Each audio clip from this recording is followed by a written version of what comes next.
Last year, over 30 million people took a cruise. And while cruising is incredibly safe, there are preventable mistakes happening right now that lead to injuries, theft, and even those tragic headlines you've seen. Today, I'm exposing the real risks nobody talks about and the simple steps that could save your vacation or even your life. What's up, cruise fam? I remain your cruise master, and if you're planning a cruise in 2026, this video might be the most important one you watch. Because here's the thing, most cruise disasters aren't accidents. They're preventable. We're diving into real cruise safety risks and exactly how to protect yourself. But first, quick question. Have you ever left your cabin balcony door unlocked overnight? Drop a comment right now with guilty or never. Because this one mistake affects way more people than you think, and I'll tell you why it's dangerous in just a minute.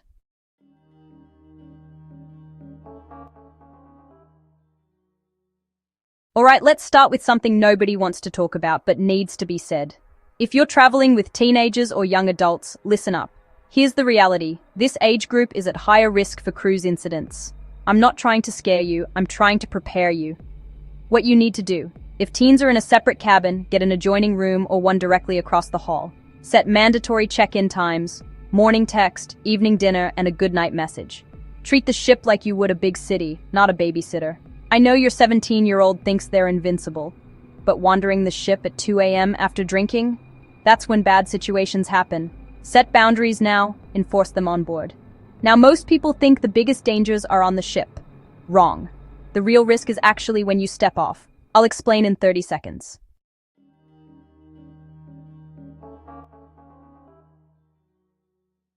Here's something that surprised me. Many cruise risks happen in port, not on the ship. 1.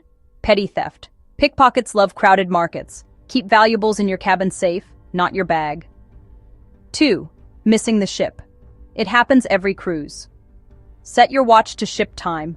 Plan to be back an hour early. The ship will not wait for you. 3. Dock accidents. People can fall between the pier and ship. Stay inside red or yellow lines. Hold kids' hands, and if using a wheelchair, set the brakes before moving. Pro tip, use licensed taxis only and confirm the price before you get in. Stay in tourist areas. Adventure's cool, just not worth getting stranded or robbed.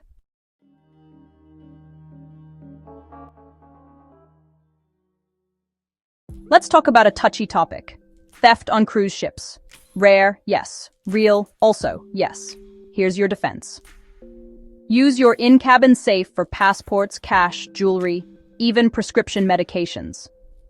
Your cabin attendant can't open the safe alone, a supervisor must be present. There are cameras everywhere, but don't rely on that as your only protection. Lock your balcony door, always. 2 reasons. 1. Your AC won't work properly unless the balcony door is sealed and locked. 2. Security. Dividers exist, and crew can move between balconies. Don't allow easy access. With kids, use the child safety lock at the top of the balcony door every time, even for a quick nap. The next risk blindsides most cruises, and can cost thousands. Stay with me. Part 4. Digital scams at sea. Protect your data before you connect. In 2026, the biggest cruise threat isn't pickpockets. It's hackers and scammers. Here's what's happening right now. Fake calls from the cruise line claiming you owe money. Phishing sites that mimic official booking pages for drink packages. Open free Wi-Fi near ports that isn't actually legit. Connect to these networks and they can grab passwords, credit cards, and personal data. How to protect yourself. Skip ads, go straight to official websites. Never save payment info on public Wi-Fi. Use a trusted VPN when traveling. Hang up and call the cruise line back to verify any claims. Scams evolve every year. No one is too smart to be targeted. Real talk. Ever joined random port Wi-Fi? Drop a comment. After this, I won't anymore.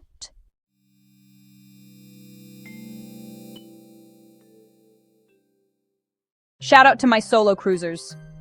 Solo cruising is amazing and growing fast, but you need a game plan.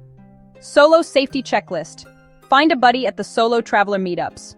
Most ships have them. Share your itinerary with someone back home. Book shore excursions through the cruise line or verified third-party vendors. Don't wander ports alone after dark. You don't need to be paranoid, but you do need to be smart. Solo doesn't mean isolated. Connect with other cruisers and stick together on land.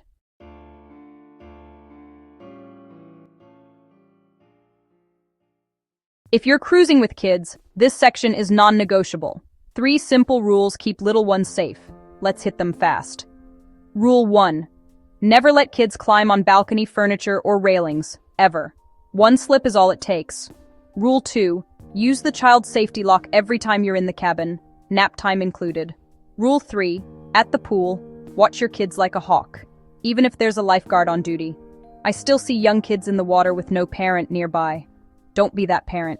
Kids Club security is strong, photo ID is required, and only authorized adults can sign them out. So that part's covered. Now, we're about to cover the 3 biggest causes of cruise injuries, and at least one will surprise you. If you're still here, you're in the top 30%. Stick around.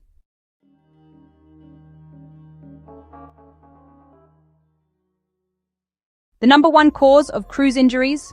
Slips and falls. Seriously. Where it happens, wet pool decks after splashes and rain. Buffet areas with spills. Those slick tiles will get you. An uneven pavement in ports and piers. Watch your step. How to avoid it. Wear shoes with good grip. On the pool deck, flip-flops or water shoes work best. Watch where you're walking, especially on cobblestones or trails. And don't rush. You're on vacation. Deck closed for rough seas or high winds. Stay off. Those signs are safety orders. Part 8. Alcohol and overboard incidents. Pace yourself, watch your friends, and respect the railings. Let's address the elephant in the room. Alcohol. A huge percentage of cruise mishaps involve drinking. Falls, arguments, missed ships, and yes, overboard incidents. The advice is simple. Pace yourself and stay hydrated. Never let drunk friends wander off alone. Don't climb on railings to take photos. No Instagram shot is worth your life. Real talk about overboard incidents. These are extremely rare, but they do happen. Usually for one of 2 reasons: intentional actions during mental health crises, or risky behavior often involving alcohol. The railings are high enough. The ship is safe.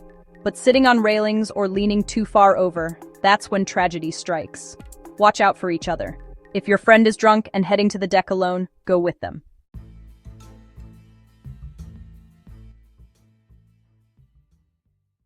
Let's talk about the norovirus elephant in the room.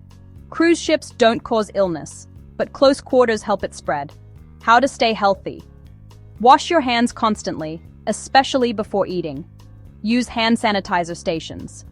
Wipe down your entire cabin with disinfectant wipes on day 1.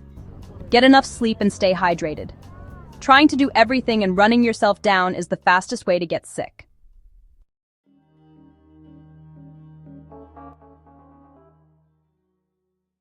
Cruise ship medical care isn't free, and it isn't cheap. Here's what to do. Get travel medical insurance before sailing. Confirm it covers emergency air evacuation. Expect to pay up front, then claim reimbursement. I've seen $50,000 bills when people skipped insurance. Don't let that be you. Alright, here's the bottom line. Cruising is one of the safest vacations, if you're smart about it. These aren't scare tactics, real risks, real solutions. Your action plan. 1. Save this video so you can reference it before your cruise. 2. Share it with everyone you're cruising with. 3. Drop a comment with your biggest safety concern. I read every single one. If this helped, subscribe and turn on notifications. New cruise tips every week. Now get out there and have an amazing, safe cruise in 2026. I'll see you in the next one. Before you go, watch this next. Cruise packing mistakes that'll ruin your trip. Or this one on secret cruise hacks the crew doesn't want you to know. Thanks for watching.